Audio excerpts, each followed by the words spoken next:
Muito bem, galera do YouTube, tô na área para mais uma aula da nossa série Mais Enem, que são aulas voltadas para você que está se preparando para o Enem. Na aula de hoje, nós vamos falar sobre cálculo de porcentagem e vamos resolver algumas das últimas questões que caíram nas últimas edições do Enem. Sejam todos muito bem-vindos ao Smart Groups e vamos à nossa primeira questão, que foi do Enem 2014 e diz o seguinte: uma organização não governamental divulgou um levantamento de dados realizado em algumas cidades brasileiras sobre saneamento básico.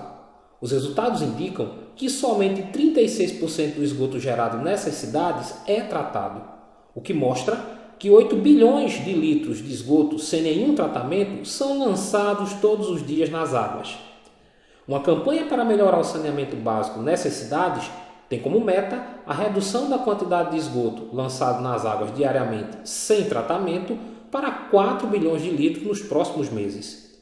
Se o volume de esgoto gerado permanecer o mesmo e a meta dessa campanha se concretizar, qual vai ser o percentual de esgoto tratado nessas cidades? Bem, o que a questão diz?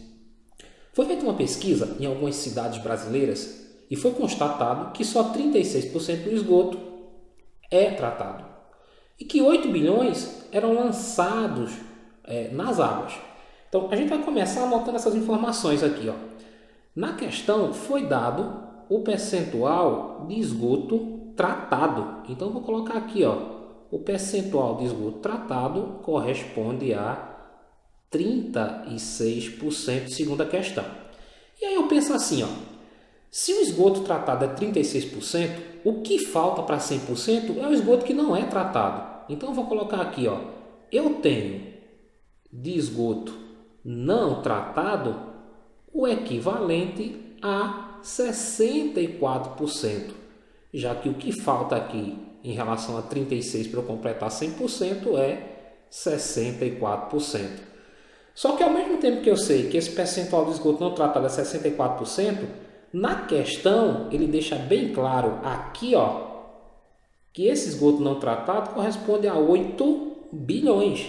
Então, eu já descobri outra coisa, que esse 64% corresponde a 8 bilhões de litros de esgoto, ok? Vou colocar aqui, E aí o que é que ele diz? Ele pretende reduzir essa quantidade aqui de esgoto não tratado para 4 bilhões, ou seja, para metade, com a campanha que vai ser feita.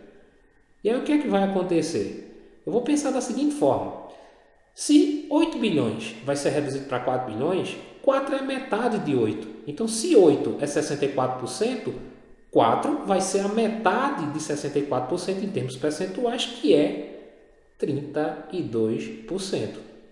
E aí o que é que vai acontecer? Se ele vai reduzir em 4 bilhões, esse esgoto que não é tratado, eu vou ter 4 bilhões que vai passar a ser tratado. Então eu vou ter 36% do esgoto que já era tratado e vou ter mais 32% do esgoto que vai passar a ser tratado. Se eu somar esses dois percentuais, 36 com 32, eu vou ter 68% de esgoto tratado, ok? Então a resposta correta aqui é a alternativa B. Vamos para a segunda questão, que foi do Enem PPL 2015, ou seja, da segunda aplicação do Enem 2015. Em uma pesquisa sobre prática de atividade física, foi perguntado aos entrevistados sobre o hábito de andar de bicicleta ao longo da semana e com que frequência o faziam. Entre eles, 75% afirmam ter esse hábito e a frequência semanal com que o faziam é apresentada no gráfico. Que porcentagem do total de entrevistados representa aqueles que afirmam andar de bicicleta pelo menos 3 vezes por semana?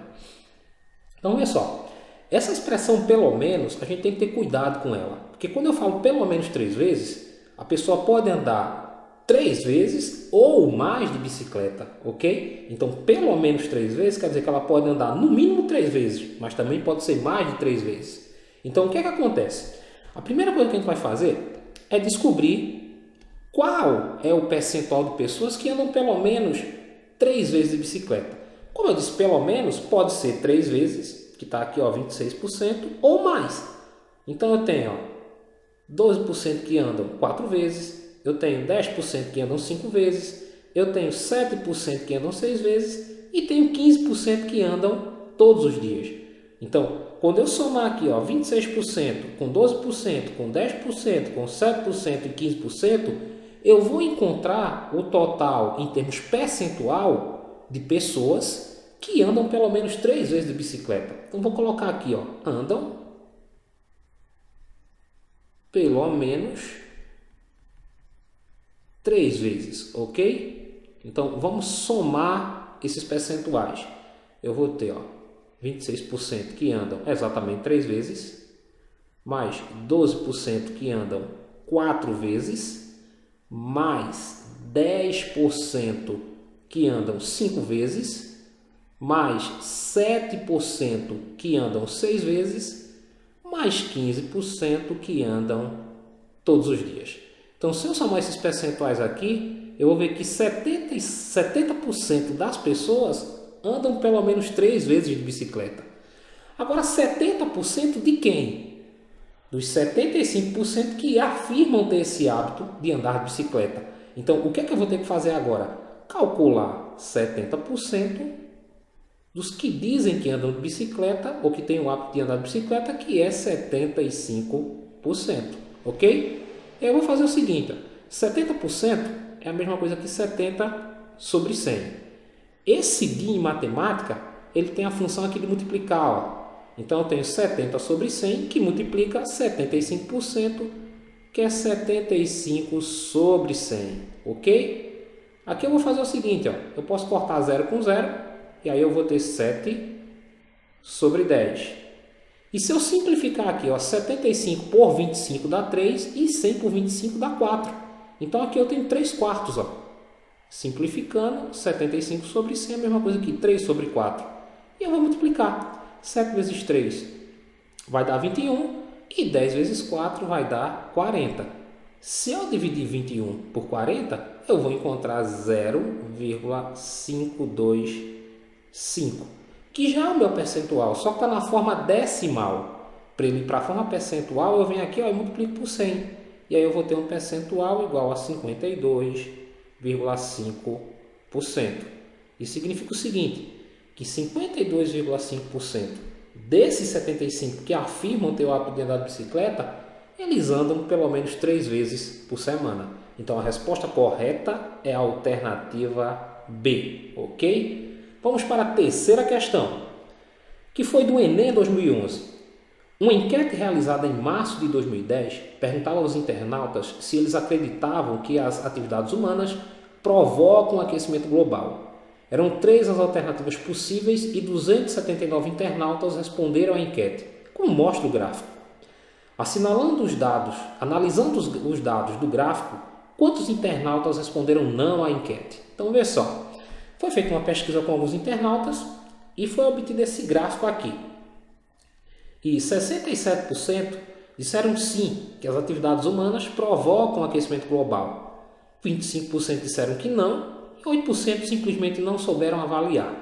A pergunta é, quantas pessoas disseram não? Bem, se 25% do total disse não, eu só preciso calcular 25% do total de pessoas que foram pesquisadas, que foi 279. E aí é fácil, ó. 25% de 279, eu posso pegar aqui 25, representar na forma decimal, que é 0,25, e depois multiplicar por 279. E aí eu vou ter aqui, ó, 69,75 pessoas. Ou seja, aproximadamente 70 pessoas disseram que não, que a atividade humana ela não provoca aquecimento global. E aí eu vou analisar as alternativas. Diz aqui que foi menos de 23. É lógico que não, foram 70. Na letra B, foi mais de 23 e menos de 25? Também não, né? Na letra C, mais de 50 e menos de 75? Opa, tá aqui a nossa resposta. 70 ou aproximadamente 70 é mais de 50 e menos de 75. Ok? Então a alternativa correta é a letra C. Vamos para a quarta questão, que foi do Enem 2010. Um grupo de pacientes com hepatite C foi submetido a um tratamento tradicional, em que 40% desses pacientes foram completamente curados. Os pacientes que não obtiveram cura foram distribuídos em dois grupos, de mesma quantidade e submetidos a dois tratamentos inovadores. No primeiro tratamento inovador, 35% dos pacientes foram curados e no segundo, 45%. Em relação aos pacientes submetidos inicialmente, os tratamentos inovadores proporcionaram cura de quantos por cento? Então, vê só, vamos começar aqui colocando os pacientes que foram curados com o tratamento tradicional. Então, aqui, ó, pacientes que foram curados. Então, ele diz que os pacientes curados foram um total de 40%. E a gente pensa o seguinte, ó, se os pacientes curados foram 40%, os pacientes que não foram curados é o que falta, então, para 100%. E se eu tenho 40%, para 100% falta 60%, ok? Então, 60% dos pacientes não foram curados. E aí, o que foi que aconteceu? Esses 60% foram divididos em dois grupos. Vou colocar aqui, ó. Primeiro grupo de pacientes e aqui o segundo grupo de pacientes em quantidades iguais. Então, se foi 60% que foi dividido em dois grupos de mesma quantidade, 30% ficou aqui no primeiro grupo e 30% ficou aqui no segundo grupo, ok? O que foi que aconteceu? Esses pacientes não curados foram submetidos a um tratamento inovador. No primeiro grupo, 35% foi curado. No segundo grupo, 45%. Então, o que é que a gente vai fazer? A gente vai descobrir agora qual foi o percentual de pacientes curados com esse tratamento inovador no primeiro grupo e depois qual foi o percentual de pacientes curados com esse tratamento inovador no segundo grupo. E aí eu vou fazer o seguinte, ó. Quantos por cento foram curados desses 30%? 35%. Então, aqui eu vou calcular 35% de 30%, ok? Que aí eu calculo da seguinte forma, 35% é 35 sobre 100, que multiplica, já que o DI tem a função de multiplicar em matemática, 30%, que é 30 sobre 100. Se eu multiplicar 35 vezes 30, eu vou obter 1050. E 100 vezes 100 vai dar aqui 10.000, ok? Dividindo 1050 por 10.000, eu posso fazer o seguinte, ó, cortar esse zero com esse. Como não tem outro zero para cortar, eu ando uma casa, ok? Para a esquerda. Esse zero aqui, ó, vai andar uma casa aqui. Então, vai ficar 10,5%. Então, 10,5% desse primeiro grupo foram curados com tratamento inovador. Vamos para o segundo. Ele diz que 45% desses 30% foram curados. Então, está aqui, ó, 45% dos outros 30% que estão no segundo grupo foram curados. 45% é 45 sobre 100 vezes 30%, que é 30 sobre 100. Se eu multiplicar 45 por 30, eu vou obter 1.350 e 100 vezes 100 vai me dar aqui, ó, 10.000. Eu cancelo aqui zero com zero. Como não tem outro zero para cancelar, eu ando com a vírgula, uma casa para a esquerda. Então vai ficar 13,5, ok? Tá aqui, ó, 13,5%. Então, o percentual de pacientes curados nesse segundo grupo com o tratamento inovador foi 13,5%. Agora eu vou somar, vou fazer o seguinte, ó. Eu vou pegar a quantidade de pacientes que foram curadas no primeiro grupo, que foi 10,5%, e somar com a quantidade de pacientes curadas no segundo grupo, que foi 13,5%. E aí, quando eu somar, eu vou chegar a um total de 24%. Ou seja, a alternativa correta é a letra B. Vamos para a quinta questão. Enem 2013. Para aumentar as vendas no início do ano, uma loja de departamentos remarcou os preços de seus produtos 20% abaixo do preço original. Quando chegam ao caixa, os clientes que possuem o cartão Fidelidade da loja têm direito a um desconto adicional de 10% sobre o valor total de suas compras. Um cliente deseja comprar um produto que custava R$ 50 antes da remarcação de preços. Ele não possui cartão fidelidade da loja. Caso esse cliente possuísse o cartão fidelidade da loja, a economia adicional que obteria ao efetuar a compra em reais seria de quanto? Então o que é que ele diz? Os preços de uma loja estão sendo remarcados e eles foram para 20% a menos. Se o cara comprou R$ 50, a primeira coisa que eu vou fazer é descobrir quanto é que ele vai pagar por esse produto. Eu vou calcular aqui, ó, 20% de 50, que vai ser 0,2 vezes 50, né? Já que 20% na forma décima é 0,2, e vai dar R$ 10. Então, o que é que aconteceu? O produto custava R$ 50, foi remarcado, teve uma queda de R$ 10, ele vai pagar por esse produto agora R$ 40. Mas acontece o seguinte, quando ele chega no caixa, se ele tem o cartão fidelidade, ele ia ganhar mais 10%. 10% desse preço aqui que ele vai pagar. 10% de 40 é a mesma coisa que 0,0, ou melhor, 0,1 vezes 40, que é a mesma coisa que R$ 4. Então, por ele não ter o cartão fidelidade, ele deixou de ganhar esse desconto de R$ 4, ok? Então, a resposta correta é a alternativa E. Vamos para a sexta questão. Enem PPL 2015, ou seja, a segunda aplicação do Enem 2015. Uma pesquisa recente aponta que 8 em cada 10 homens brasileiros dizem cuidar de sua beleza, não apenas de sua higiene pessoal. Outra maneira de representar esse resultado é exibindo o valor percentual dos homens brasileiros que dizem cuidar de sua beleza. Qual é o valor percentual que faz essa representação? Bem, a questão é bem simples. Ó. Ele diz que 8 em cada 10 homens dizem que cuidam da beleza e não só da higiene pessoal. Se eu dividir 8 por 10, vai dar 0,8. E 0,8 em porcentagem corresponde a 80%. Então a resposta correta é a alternativa A, ok? Vamos para a sétima questão. Enem 2014. Uma ponte precisa ser dimensionada de forma que possa ter 3 pontos de sustentação. Sabe-se que a carga máxima suportada pela ponte será de 12 toneladas. O ponto de sustentação central receberá 60% da carga da ponte.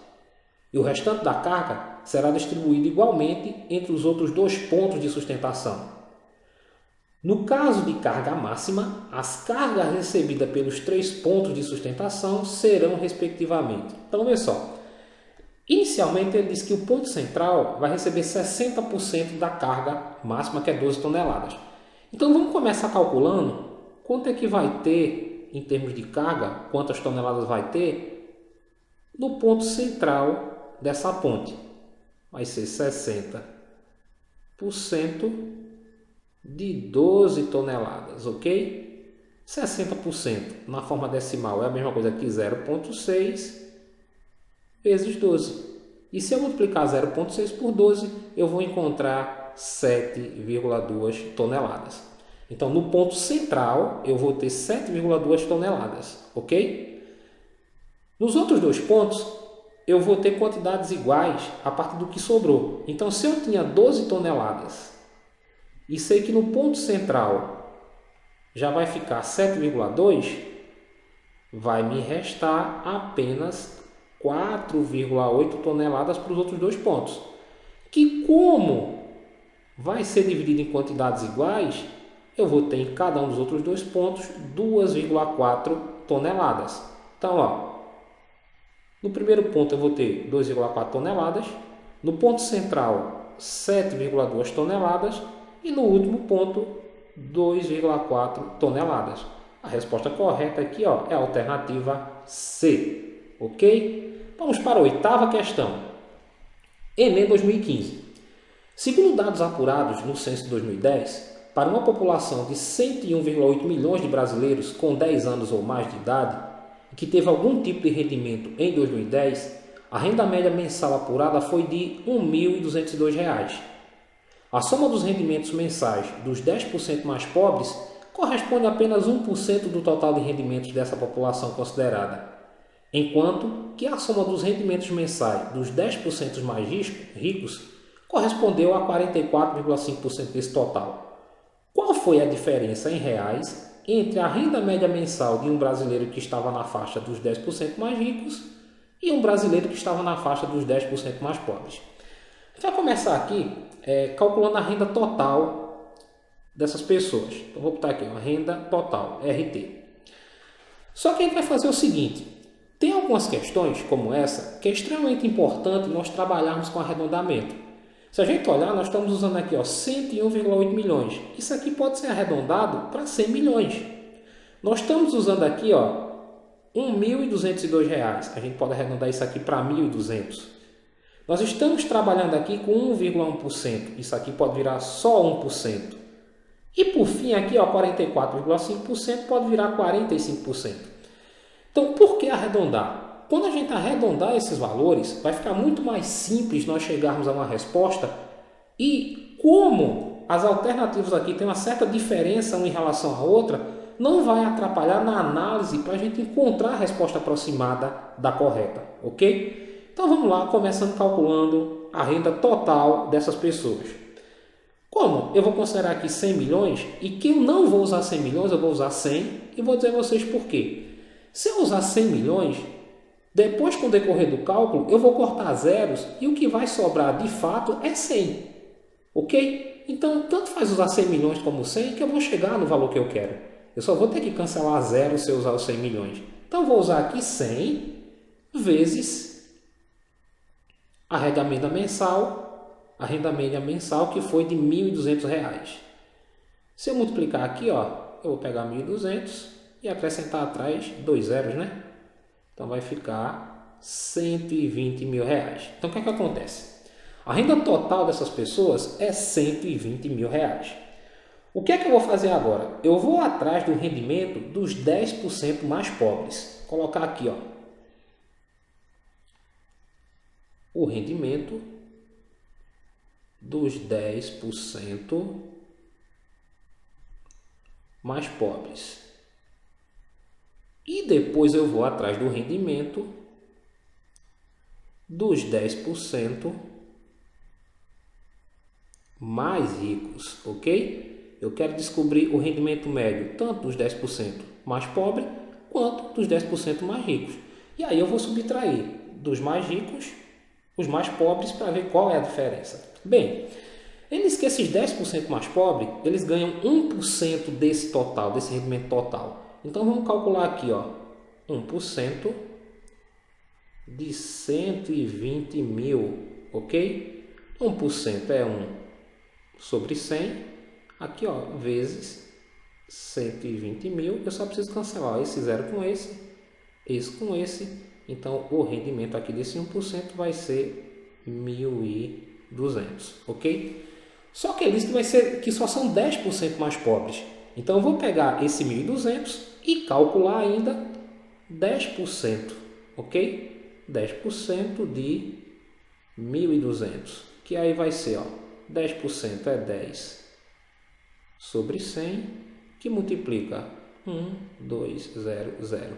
Aqui eu posso cortar 0 com 0 e 0 com 0. E o que vai sobrar é R$ 120. Conclusão. Cada pessoa desses 10% mais pobre, eles ganham em torno de R$ 120. Agora vamos fazer a mesma coisa com os mais ricos. A gente arredondou aqui, de 44, a gente vai considerar 45%. Então vamos calcular agora 45% de 120 mil, ok? Tá aqui. Aí eu vou ter, 45% é 45 sobre 100, que multiplica 120 mil. Que eu posso cortar 0 com 0, 0 com 0, e aí eu vou ter 45 vezes 1.200, que vai dar 54 mil. Aí eu vou calcular os 10% que ganham os 54 mil, calculando 10% de 54 mil. Então vai ficar aqui, ó, 10 sobre 100 vezes 54 mil. Vou cortar aqui 0 com 0. E um 0 daqui, outro daqui.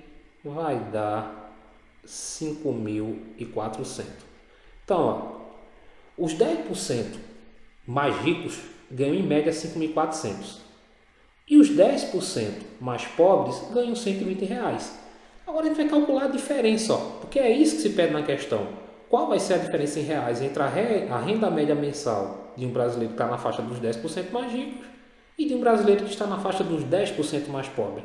Então eu vou ter 5.400 menos 120, que vai dar exatamente R$ 5.280. E aí, se eu olhar nas respostas, aqui se aproxima mais de 5.280, é R$ 5.216,68. Então, a resposta correta provavelmente é a alternativa E, ok? Então, vejam como foi importante a gente arredondar os valores. Simplificou em muito os nossos cálculos e a gente chegou à resposta da mesma forma, ok? Então, sempre que for possível aplicar arredondamentos desse tipo, é importante para facilitar o teu cálculo e chegar à resposta da questão de uma maneira mais rápida e sem usar esses números decimais. Vamos para a nona questão. Enem 2015. O polímero de PET é um dos plásticos mais reciclados em todo o mundo, devido à sua extensa gama de aplicações. Entre elas, fibras têxteis, tapetes, embalagens, filmes e cordas. Os gráficos mostram o destino do PET reciclado no Brasil, sendo que no ano de 2010 o total de PET reciclado foi de 282 quilotoneladas. De acordo com os gráficos, a quantidade de embalagens PET recicladas destinadas à produção de tecido e malhas em quilogramas toneladas é mais aproximada de. Então, vê só. Essa questão, se você não tiver cuidado, você cai na pegadinha que foi colocada aqui. Porque qual é a tua primeira ideia? É calcular 30% do total de quilotoneladas, que foi 282. Só que aqui no primeiro gráfico, ele diz que apenas 37,8% desse PET é destinado à indústria têxtil. E desses 37,8% é que é aplicado em tecidos e malhas. Então, o que acontece? 30% desses 37,8% é o que vai para tecidos e malhas. Então, tá aqui, ó. Para tecidos e malhas, eu vou colocar aqui. Só arrumar aqui, tecidos e malhas. O que é destinado a tecidos e malhas é 30% desse total aqui da área têxtil, que é 37,8%. Então, o que eu vou fazer? Eu vou calcular 30% de 37,8% do total de quilos toneladas, que é 282 quilotoneladas. E aí eu vou ter o seguinte, 30% é 0,3, 37,8% é 0,378 vezes 282. E quando eu multiplicar esses três valores aqui, eu vou ter exatamente 32 quilotoneladas. Então, é isso aqui, ó, essa quantia que é destinada a tecidos e malhas. A alternativa correta é a letra C. Vamos agora para a 10ª questão, que diz o seguinte. Enem 2010. Os dados do gráfico seguinte foram gerados a partir de dados colhidos no conjunto de 6 regiões metropolitanas pelo Departamento Intersindical de Estatística e Estudo Socioeconômico, DIEESE. Supondo que o total de pessoas pesquisadas na região metropolitana de Porto Alegre equivale a 250 mil, o número de desempregados em março de 2010 nessa região foi de... Bem, se eu olhar aqui no gráfico, em Porto Alegre, 9,8% das pessoas estão desempregadas. Agora, 9,8% desse total aqui, ó, de 250 mil. Então, basta que eu calcule 9,8% de 250 mil, ok? 9,8% é 0,098 vezes 250 mil. E quando eu multiplicar aqui, ó, eu vou obter 24.500 pessoas desempregadas. Então a alternativa correta aqui, ó, é a letra A. Bem, galera, essa foi mais uma aula da nossa série Mais Enem. Eu espero que vocês tenham gostado. Se gostaram, cliquem em gostei, deixe o teu comentário e dá sempre aquela força grandiosa que vocês sempre os prestigiam. Obrigado, foi mais uma vez um prazer estar com vocês e até o nosso próximo encontro. Valeu!